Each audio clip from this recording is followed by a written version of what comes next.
서초동 감식반장 김프로.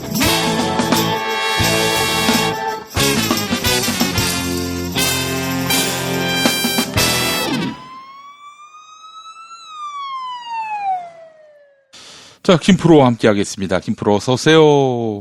네, 안녕하세요. 김프로입니다. 예. 크리스마스 어떻게 보냈어요? 가족들과 함께 조촐하게 보냈습니다. 그래요. 가족들과 함께. 예. 매년 그렇게 가족과 함께 보내지 않았습니까? 그러네요. 따지고 보니까. 사람이 이렇게 너무 지나치게 평이하게 사는 거 아닙니까? 요즘에 제 삶이 그래요. 되게 그래요? 단조롭고. 네. 어제가 오늘 같고, 내일도 오늘 같고, 그런 삶을 살고 있습니다. 예. 김프로가 새해 계획은 또 어떻게 세웠는지 궁금합니다. 무계획이죠. 무계획? 무계획. 사람이 뭔가 이렇게 거창한 계획을 잡는다 한들, 그게 이렇게 다 맘대로 또 안 되더라고요. 왜냐면 2018년을 시작할 때, 나름대로 이렇게 그리는 촘촘한 계획이 있었습니다만, 계획대로 된 게 하나도 없어요. 그래서 큰 틀만 놓고, 큰 방향을 담아 놓고, 나머지 건 하루하루를 성실하게 살자. 그렇게 살고 있습니다. 알겠습니다. 김프로가 요즘 너무 위축된 것 같아서, 김프로 좋아하시는 분들이 좀, 많이 좀, 궁금해 하기도 하고 말이죠. 그렇습니다. 새해에는 어떻게 보궐선거에 출마하는 그런 역동적인 삶을 한번 꿈꿔보면 어떨까요? 제가 보기엔 한 1, 4분기에, 이제 책이 나올 것 같아요. 그래요? 책 나옵니까? 원고가 지금 한 3분의 2 정도는 이제 넘어갔고요. 네. 이제 챕터가 하나 남아가지고 1월 중에 이제 챕터 마무리를 하는데 그러면 이제 1, 4분기 내에는 책이 좀 나오지 않을까. 책 많이 사주십시오, 여러분. 그래요, 알겠습니다. 또 책 나오면 북 콘서트 한번 하셔야지. 그럼요. 벙커원 교회에서. 예. 네. 다 어떻게든 한번 엮어보려고 그래. 월세 내야 되거든. 정말. 월세가 아주 큰 부담으로 다가옵니다. 예. 알겠습니다. 하여튼 올해 마지막 방송이 되겠네요? 네, 그렇습니다. 그리고 이제 오늘 방송이 특히나 의미가 깊은 게, 이제 내일이 제 생일이기 때문에. 아이고, 생일을 하루 앞두고. 12월 27일이 생일입니까? 그렇죠. 크리스마스 다음 날. 아이고, 그러셨구나. 생일을 하루 앞두고, 이제 설레는, 이제 뉴스를 전해드려야 되는데, 사실 뉴스가 요즘에 이제 답답한 뉴스밖에 없어가지고. 어딜 보나 다 그래요. 예. 네. 지난주에 이어서 이제 청와대 특감반 관련돼서, 이제 아무래도 검찰이나 이런 이제 세부 조직을 조금 경험을 한 분들 같으면, 이제 총평이 그렇거든요. 별것도 아닌 사건을 가지고, 이제 자유한국당 쪽에서는 이제 키우느라 애쓴다. 이제 조중동을 중심으로 해가지고, 참 불 붙이느라고 애쓴다라는 쯧쯧 하는 평가가 많고, 실체를 보면 그렇게 아직까지는 별게 없다라는 게 일반적인데, 실제로 JTBC 보도를 보니까 말이죠. 김태우 씨가 조사했다고 하는 것이 청와대 들어가기 전에 조사한 거였다고 하더라고. 그러면 청와대가 지시했다, 민간인 사찰을 획책했다, 이런 말 자체가 전제부터 성립이 안 되는 거 아니에요?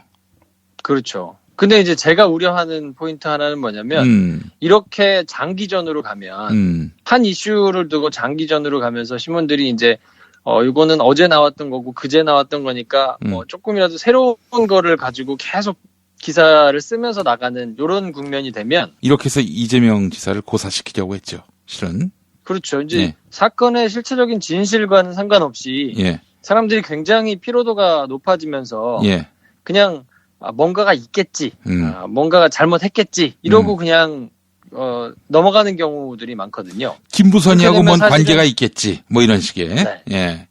이제 그런 식으로 넘어가다 보면, 의혹을 제기하는 사람들의 의도가 달성되는 것이기 때문에, 지금 사건을 놓고 보자 그러면, 이제 문제가 있다고 폭로한 김태우 수사관을 비롯해서, 지금 이제 어쨌든 김태우 수사관과 조중동, 그리고 자유한국당, 이쪽이 거의 이제 비슷한 목소리들을 내면서 막 가고 있기 때문에 네. 그 사람들이 득달같이 이렇게 달라붙어가지고 계속 한 목소리로 뭔가 문제 제기를 하고 있는 내용이 실체적인 진실이 어떠냐, 내용의 경중이 어떠냐, 뭐 선우가 어떠냐를 따지기 전에 그냥 그 사람들이 원하는 거를 달성하고 지나가는 결과가 나올 수 있거든요. 사실 그게 제일 걱정스럽기는 한데, 그래서 오늘은, 이야기를 제가 여태까지는 이제 계속 뭐 길게, 이렇게 쭉 설명을 드렸던 것 말고, 좀 형식을 달리 해가지고, 일반 청취자들이 조금 궁금해할 만한 사항을, 우리 대전마께서 조금 물어봐 주시면,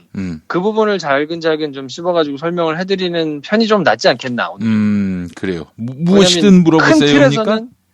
뭐 그런 컨셉이에요. 근데 제가 이제 만약에 답을 모르겠으면 적당히 뭐 이렇게 장황하게 또 이 주어와 수어가 도저히 맞지 않는 뭐 이런 긴 문장을 해서 적당히 넘어갈 테니까 이제 그런 말이 나오면 저 새끼 모르는구나 이렇게. 아니 모른다라고 얘기해 뭘 굳이 장황하게 설명합니까? 알겠습니다. 네. 김태우의 저항이 우병우 라인의 어떤 기획이다 이런 얘기도 있던데 맞습니까? 제가 보기에는 뭐 그렇게까지 빅픽처를 그려가지고 달성을 뭐 결과적으로는 될지 모르겠으나, 뭐 그렇게까지 큰 빅픽처를 놓고 움직이는 것 같지는 않아 보여요. 오히려, 네. 이렇게까지 그러면 정권하고 각을 뜨는 경우가 어디 있냐. 일개 뭐 검찰 수사관, 표현이 조금 죄송합니다만, 그러니까 정권을 상대로 막 민정수석 대통령 뭐 이런 청와대, 뭐 정권을 상대로 검찰 수사관이 이렇게 나서가지고 막 악악대는 거를 보면 뭔가 있지 않겠나라고 얘기를 하는 경우들이 많더라고요. 종편 패널을 봐도 아니 그 검찰 수사관이 저렇게까지 작정을 하고 정권하고 달라드는 경우는 없다. 그러니까 저거는 정말로 억울한 것이다. 라면서 이렇게 논평을 하시는 분들이 꽤 있더라고요. 근데 저는 약간 달리 해석을 조금 하고 싶은데 그러면 왜 저렇게까지 무리수를 둬가지고 막 별게 없다 그러면 실체적인 진실이 뭐 그렇게 크게 문제가 될 만한 내용이 없다 그러면 왜 저렇게까지 나오는 것인가? 저는 한편으로는 조금 이해도 돼요. 그래요? 왜냐하면 검찰 수사관이라는 자리의 특성을 조금 이해하실 필요가 조금 있는데 이거는 이제 제 개인적인 논평이고 제 개인적인 해석이니까 뭐 이제 감안해서 좀 들어주시면 좋겠는데 전적으로 제 이제 의견이니까 뭐냐면 검찰 수사관이라는 자리가 큰 맥락에서 놓고 보면 지금 인사 적체가 굉장합니다. 그러니까 이제 들어가서 뭔가 이렇게 윗자리로 그러니까 뭐 9급으로 들어온 사람들이 있고 보통 이제 중앙지검이나 이런 데서 이렇게 막 적극적으로 활동하시는 분들은 대부분 이제 7급 공채들이 많이 계시거든요. 7급으로 들어와서 활동을 열심히 하면서 이제 5급 사무관 달고 뭐 그거보다 이제 이렇게 올라가고 뭐 이런 걸로 이제 뭔가 승진을 하는 구조 외에는 없는 거예요. 왜냐면 이 자리가 뭐 월급이 대단히 많이 나오는 자리는 아니잖아요. 삼성처럼 뭐 40대, 50대까지 잘 참고 견디면 뭐 굉장히 큰 돈을 벌 수 있나, 인센티브를 받을 수 있나 이런 거 아니고 그럼 결국 이제 내 급수가 어디까지 올라갈 것인가의 문제와 공무원 연금을 얼마나 잘 받을 수 있을까의 문제인데, 요즘은 연금이 이제 개혁돼가지고, 예전에 이제 선배들이 받을 때처럼 그렇게 막 팡팡 못 받거든요. 그러니까 연금도 그냥 그런 수준이고, 그렇다고 적당한 시점에서 수사관을 그만두고 나와가지고, 예전처럼 기업에 어디 IO로 들어간다거나 이렇게 기업에서 들어가가지고 굉장히 뭔가 이렇게 좀 할 수 있느냐. 그 문도 많이 좁아졌거든요. 왜냐면 예전에는 그게 그렇게 많이 알려지지 않았는데 이제는 기업들이 주요 수사를 막 여러 번 받으면서 그렇게 활동하는 사람들의 이런 모습들이 좀 많이 알려졌기 때문에 그리고 이제 그 자리도 굉장히 치열하기도 하고요. 단지 수사관 출신뿐만 아니라 검사 출신이나 기자 출신이나 다른 여러 군데 이런 사람들도 이제 빵빵하게 들어가는 경우가 많기 때문에 그 문도 그렇게 보장되지는 않았고 그렇다 그러면 결국 본인이 얼마나 잘 승진할 것인가의 문제가 남아 있는데 지금 김태우 수사관의 입장에서 보면 청와대에서 세계 정권을 거치면서 계속 뭔가 감찰을 하는 자리에 있었다고 하는 거는 굉장히 잘 나갔다는 얘기예요. 그렇지. 실제로 본인이 실력이 있기도 하고 근데 굉장히 불미스러운 일로 검찰로 원복이 됐단 말이죠. 그러면 검찰로 돌아가서 이분이 어떻게 앞으로 살아가야 될 것인가를 조금 생각해 보면 대충 유추가 조금 되지 않나 싶은데요. 뭐가 있냐면 네, 검찰로 돌아갔어요. 그러면 이제 수사관이 하는 일들을 할 거 아닙니까?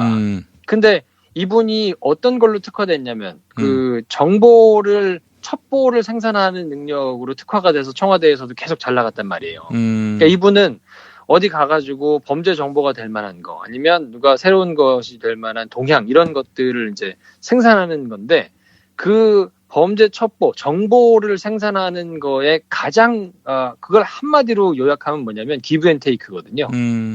주는 만큼 받습니다. 그러니까 빈도가 매일 일일 보고를 써야 되니까 매일매일 주고받고 하는 사람들도 있고 아니면 조금 뭐랄까 이 건수가 될 만한 뭔가 큰 거를 한 방에 있는 정보를 하는 사람들은 어쨌든 그거를 그냥 맨 땅에서 자기만 가져오지는 않는단 말이에요. 제보를 받는 게 아닌 이상은 긴밀하게 여러 군데 정보를 알 것 같은 노루목에 있는 사람들과 잘 지내면서 자기가 알고 있는 또 자기가 구해줄 수 있는 정보를 적당한 선에서 구해주면서 그 사람의 필요를 채워주면서 또 그 사람이 가지고 있는 정보를 받아서 그걸로 뭔가 이렇게 범죄 첩보를 생산하는 경우가 많단 말이에요. 예. 근데 이 수사관 같은 경우에는 감찰부에 그렇게 범죄 정보를 생산하는 부서에 있다가 검찰로 원복이 됐으니까 다시는 그 범죄 정보로 빠른 시일 내에 돌아가기가 어렵다고 봐야 될 거예요.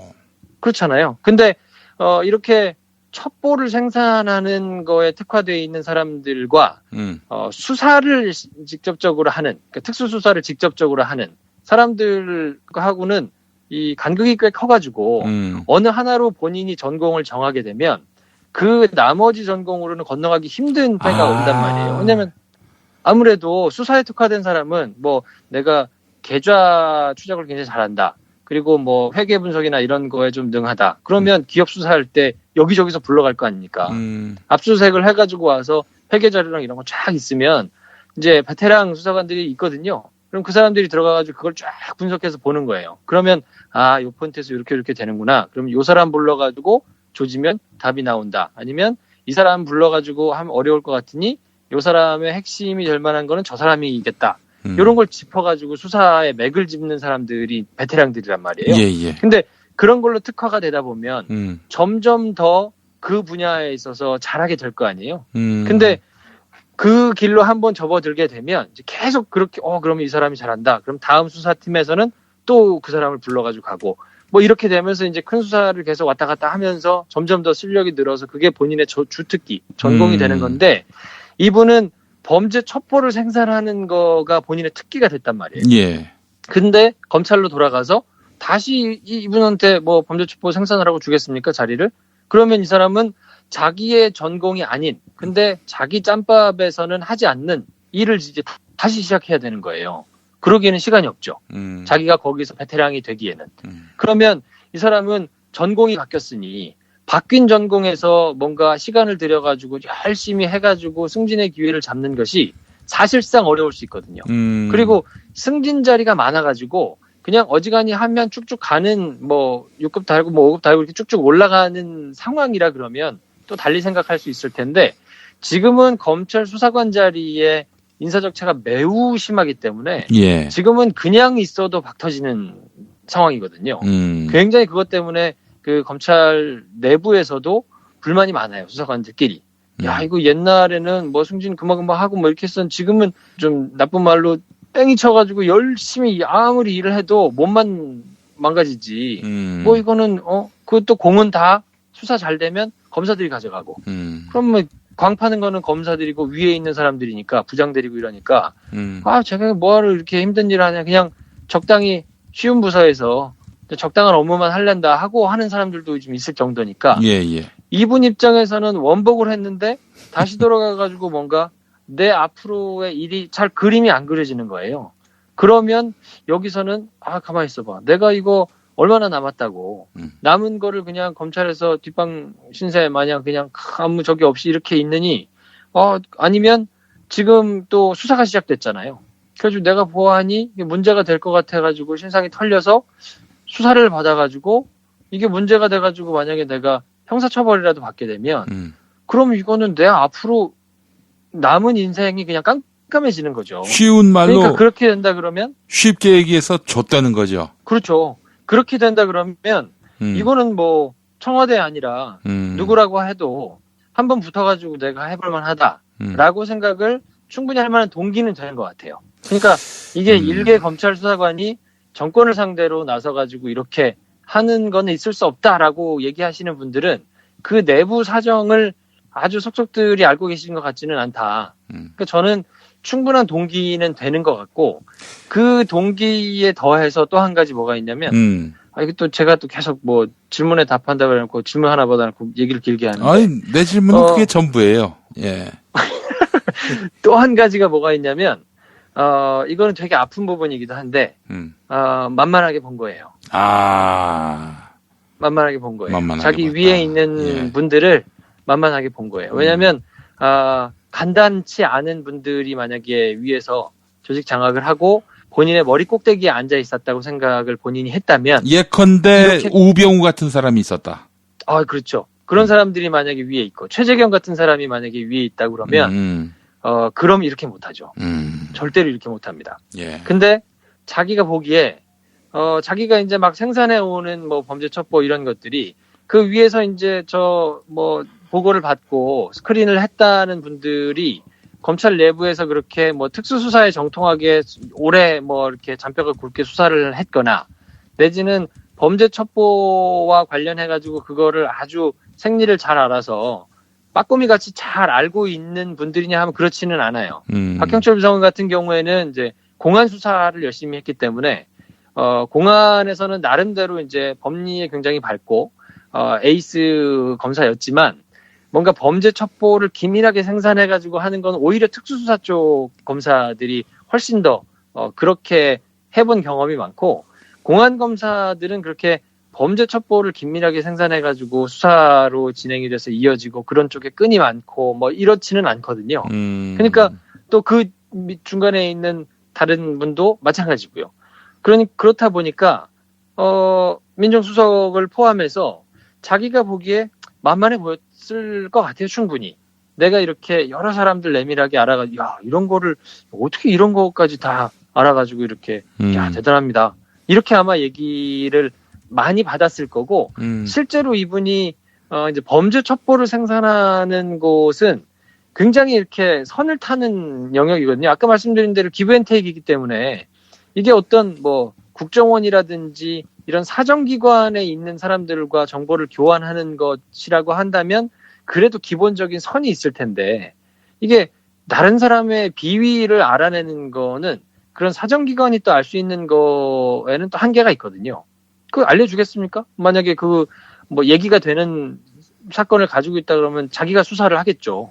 그거를 뭐 타기관에 있는 사람한테 아직 수사에 들어가지도 않은 범죄 첩보를 넘겨줄 가능성은 적기 때문에 그렇게 사정기관에 있는 이른바 이제 공무원이신 분들은 마지노선이 있어가지고 선을 무너뜨려도 그렇게까지 무너지지는 않는단 말이에요. 근데 그런 곳에서 나오는 정보는 그냥 대략적인 동향을 파악하는 정도의 정보들이지 아주 핵심, 누구의 비위 사실을 적나라하게 알거나 내지는 거기에 한두 단계만 더 들어가면 그거를 파헤칠 수 있는 정도의 내용들은 주고받고 하지 않거든요. 예. 그러다 보면 당연히 지금 이제 문제가 되고 있는 뭐 건설업자라든지 뭐 누구 옛날에 이렇게 수사를 한번 받았던 사람이라든지 이런 사람들하고 이제 가깝게 지내면서 그 사람들이 이제 얘기를 해주는 그러니까 일종의 뭐 마약 검사들이 막 그런 이제 쉽게 얘기하는 뽕쟁이들하고 막 이렇게 알고 지내면서 적당한 선에서 이렇게 선타기를 하는 것 같은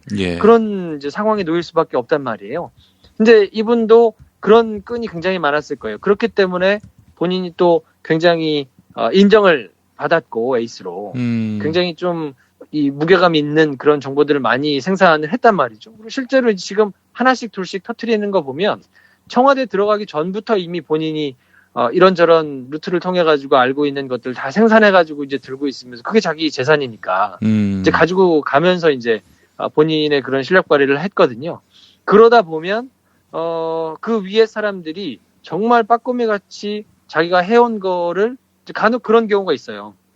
정말 그 특수수사를 정통하게 하거나 뭔가 뭐 우병우가처럼 달코 다른 이 굉장한 실력을 가지고 있는 특수수사를 했던 사람 같은 경우에는 뭔가 이렇게 생산을 해가지고 가지고 오면 그거를 이렇게 눌러줍니다. 한 번씩. 근데 이건 조금 정확하지 않네. 여기는 다시 한번 해보세요. 뭐 이러면서 이렇게 돌려보내면, 야, 내가 이렇게 돌아다니면서 하고 있는 것도 미리 다 알고 있다니. 뭐 이러면서 본인이 나름의 경외감도 생기고, 뭐 그걸로 이렇게 좀 존중도 하고 무서워도 하고 이런 게 있는데, 제가 짐작컨대 아마 단 한 건도 이분이 가져온 범죄 첩보를 그렇게 누르거나, 뭐 이렇게, 한 게 없었을 거예요. 그러니까 자기가 보기에는 뭐 이거 이 정도의 실력 가지고 있는 사람들이면 내가 한번 세게 붙어가지고 하면 우왕좌왕 할 것이다 라는 거에 대한 나름의 확신이 있지 않았을까. 그럼 그 두 가지가 합쳐지면서 야 이제 내가 잘못하면 수사까지 진행이 될 텐데 감찰에 이어서 그러면 형사처벌 받고 나면 완전히 나는 검찰에서 그냥 개털되거나 아웃될 수 있다. 그럼 내 남은 인생 어떻게 하지? 라는 위기감과 더불어서 내가 여태까지 보고하고 이렇게 했던 거 보면 뭐 이 사람들이 나보다 그렇게 내공이 세지 않아. 내가 이거 얼마든지 한번 붙어보면 할 수 있어 라는 자신감. 요 두 가지가 합쳐지면 지금 같은 상황이 충분히 나오지 않겠나. 그리고 언론 플레이를 하기 위한 뭐 나름대로 그런 이제 사람들, 뭐 이른바 얘기가 되는 기자들 이런 사람들도 제가 보기에는 라인을 꽤 가지고 있는 것 같아요. 그러니까 지금 언론 플레이 하는 것도 뭐 나름 꽤 능숙하거든요.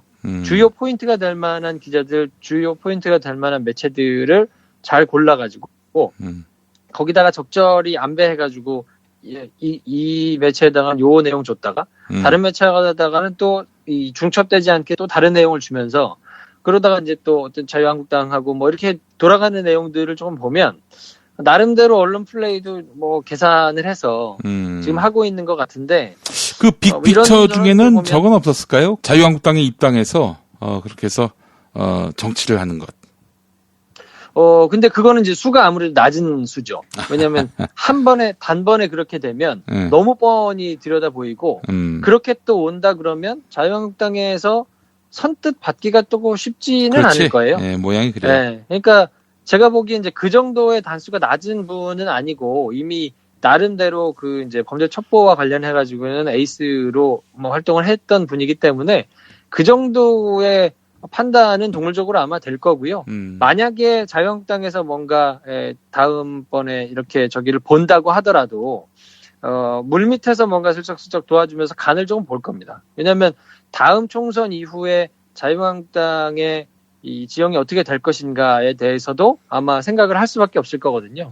지금 덜렁 들어갔다가 자유한국당이 나중에 뭐 1, 2년 뒤에 총선 있어가지고 왕창 깨지고 나면 자기는 정말 끈이 떨어지게 되잖아요. 그러니까 그때까지는 아마 도와줘도 굉장히 비밀스럽게 은밀하게 어쩔 수 없이 자유한국당이 찾아와서 자기가 억울해가지고 얘기를 한 모양새를 지켜가면서 또 끈을 여전히 남겨뒀다가 나중에 정치 지형이 이제 어떻게 되는가를 보고 그때 자기가 이렇게 할 수 있는 것도 아마 종합적으로 생각을 하면서 지금 나가는 스탠스가 아닌가 하는 게 제 개인적인 논평입니다. 자, 그렇다면은 김태우의 이런 판단은 어때 보입니까? 뭐 치밀하고 그 여러 역학 구도를 감안한 것이라 하더라도 실패할까요? 성공할까요? 제가 보기에는 아직까지는 그 내용 자체가 이제 매우 중요해 보이는데 지금 제가 보기에는 이제 타격은 분명히 있을 것 같아요. 청와대나 뭐 민정이나 뭐 문재인 대통령이나 이런 쪽에서 타격은 받을 거예요. 왜냐하면 가랑비에 옷 젖는다고 지금처럼 계속 물고 늘어지고 뭔가 프레임을 잡아가지고 나가면 이게 그냥 아무런 이제 타격이 없을 수는 없거든요. 그러니까 그 부분이 매우 좀 아쉽기는 한데 그래서 제가 이제 돌아가서 말씀드렸던 이거는 민정 라인에서 이 정도로 조직 장악이 안 됐다고 한다면 대승적인 차원에서 민정석이 이 대통령이 이제 술목 마치고 돌아왔을 때 이거는 막 내가 책임지겠습니다. 하고는 만약에 책임을 져버렸다면 그럼 지금 같은 내용이 나올 건덕수도 사실은 없거든요. 모든 것에 책임을 지고 가버린 것이 되기 때문에 지금 뒤에 와가지고 청와대가 뭘 했었다네 어쩌다네 얘기가 나와도 아니 그래 책임졌잖아요. 해버리면 끝날 일이 됐는데 지금 그거를 하지 않기로 결정을 했기 때문에 계속되는 잔펀치에 의한 뭐 타격, 뭐 내상 이런 거는 어쩔 수 없이 이제 안고 가야 되는 상황인 것 같고요. 근데 그건 어쨌든 뭐 지나간 얘기니까 더 해봐야 의미가 없는 얘기니까 그걸로 인한 타격은 분명히 있을 것인데 그럼에도 불구하고 지금까지 나온 거를 보면 별로 그렇게 걱정할 내용은 아닌 것 같다. 그냥 오히려 지금은 주저주저하게 논리적으로 이게 맞네 저게 맞네 하는 것보다는 더 자신 있게 쭉쭉 나가는 게 맞는 것 같고 예. 지금 김태우 사관이 문제가 되는 내용이 있다 그러면 그런 것이 시간이 조금 지날 동안에 잘 버티면 될 문제 아닌가 싶어요. 왜냐하면 이분이 분명히 범죄 첩보를 생산하는 중에 있어서도 이 정도의 판단을 할 사람 같으면 분명히 뭔가 문제가 되는 내용이 저는 있을 것 같거든요. 왜냐하면 뭐 이분의 그 나름 그래도 공직자로서의 본인이 이제 해야 될 것, 뭐 하지 말아야 될 것에 마지노선이 조금 있잖아요. 예. 근데 지금 보면 본인이 나름 그래도 모셨던 분들 내지는 본인이 했던 업무 보면 지금 본인이 했던 업무에 대한 것도 굉장히 조금 좀 희석되게 나온 것들이 조금 많단 말이에요. 그러니까 범죄 첩보를 생산하는 데 있어서 그 정도는 굉장한 위법이 아닌 것, 누구라도 다 IO라고 하는 이 첩보를 다루는 사람이라 그러면 야 이거를 위에서 지시했다고 민간인 사찰을 하라고 그랬다고 정색하고 나와서 하는 거는 아니잖아 라고 얘기를 할 수 있는 내용조차도 막 얘기가 나오는데 본인이 부정하지 않고 그냥 가만히 있는 거를 보면 본인의 뭔가 이렇게 득이 된다고 판단을 하기 때문에 입을 다무는 걸로 보일 텐데 그런 걸로 봐서는 제가 볼 때는 분명히 뭔가 흠결이 있을 가능성이 있어 보이고 그러면 김태우 검찰 씨가. 수사가 그렇죠. 그러면 검찰 수사가 진행이 되다 보면 분명히 그런 것이 이제 문제가 돼서 나올 수 있을 텐데 그러면 이렇게 원칙을 가지고 들이댔기 때문에 이 정도 것이 민간인 사찰이라고 이게 또 당장 변호인 측에서 그런 얘기가 나오잖아요. 뭐를 해라라고 지시한 것만 지시가 아니고 이거 하겠습니다라고 보고했는데 그거를 막지 않은 것도 지시로 봐야 된다. 뭐 이렇게 얘기하면서 굉장히 엄격하게 지금 해석을 하고 있거든요. 예. 근데 본인의 비위가 만약에 툭툭툭툭 이제 터져 나온다 그러면 그거는 어떻게 하겠습니까? 그거는 뭐 당연히 그 정도는 다 범죄 첩보하는데 해야죠. 이렇게 얘기를 하면서 통하겠습니까? 제가 보기에는 어쨌든 굉장히 문제가 될 만한 내용. 지금까지 나온 걸로는 제가 볼 때는 별 문제가 없어 보여요. 아는 선수들끼리는 뭐 이걸 가지고 그렇게 모르는 사람들은 정색하고 받아들일지 모르겠으나 아는 사람들한테는 별 데미지가 없을 만한 내용으로 보이는데 이후에 혹시 모르죠. 또 뭐 진짜 문제가 될 만한 거를 시킨 게 있어서 스모킹건으로 꽁꽁 아껴두고 가지고 있는지는 모르겠으나 나는 이 단계까지 왔는데 스모킹건이 없다. 이건 없는 것이거나 만들었거나 둘 중에 하나라고 봅니다. 제 생각도 그래요. 그러니까 지금 이번 주 뭐 초 지나갔는데도 뭐 별게 없고 JTBC에서 저렇게 들어가기 전에도 막 했다 나왔는데 그것도 부인을 못하고 그냥 인정할 정도의 스탠스라면 제가 보기에는 더한 거는 없어 보이고 그러면 그냥 지금 걱정되는 거는 계속 뭐 하여튼 신나라고 뭐 특임검사가 필요하네 무슨 뭐 이러면서 지금 특조단이 필요하네 이러고 나오잖아요. 이런 것으로 인한 잔펀치에 따른 내상이 있어서 그걸로 인한 충격을 걱정하는 것 외에는 굉장히 큰 뭐 카운터펀치가 있을 것 같지는 않고요. 시간이 조금 지나서 잘 버티면 분명히 김태우 사관의 다른 비위 내지는 이것보다 더 큰 뭔가 다른 사건들이 이제 터져 나올 가능성이 제가 보기엔 좀 있어서 그런 게 나오면 그냥 자연스럽게 정제는 수순으로 조금 지나가지 않겠나 하는 생각이 조금 듭니다.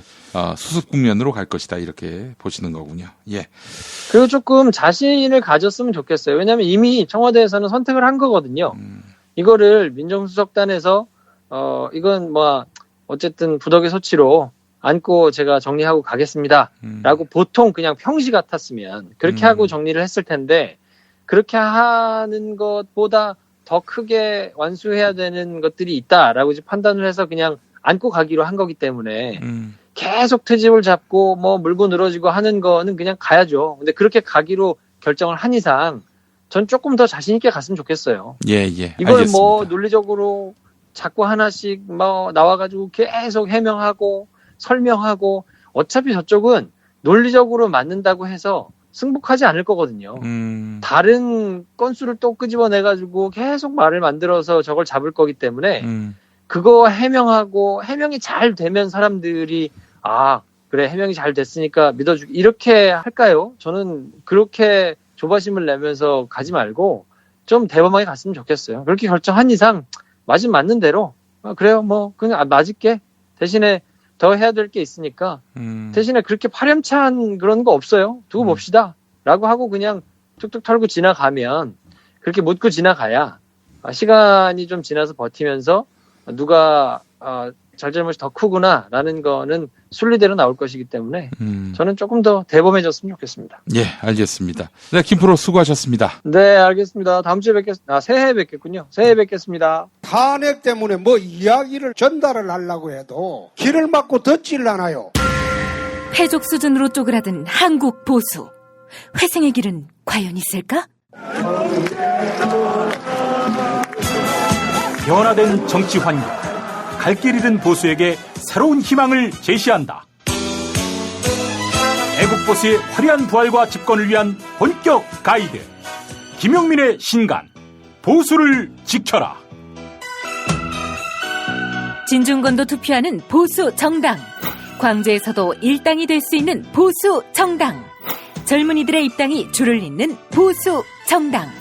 언제까지 민주당 정의당을 부러워만 할 것인가? 부러우면 진다니까? 자유한국당 당원 김용민이 쓴 보수를 지켜라.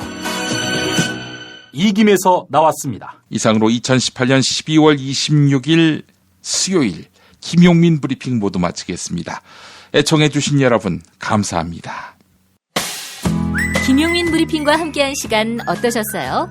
다음 시간에도 보다 바르고 알차며 즐거운 정보로 여러분을 찾아가겠습니다. 팟캐스트 포털 팟빵에서 다운로드하기, 구독하기, 별점 주기, 댓글 달기로 응원해주세요. 잊지 마세요. 다운로드하기, 구독하기, 별점 주기, 댓글 달기.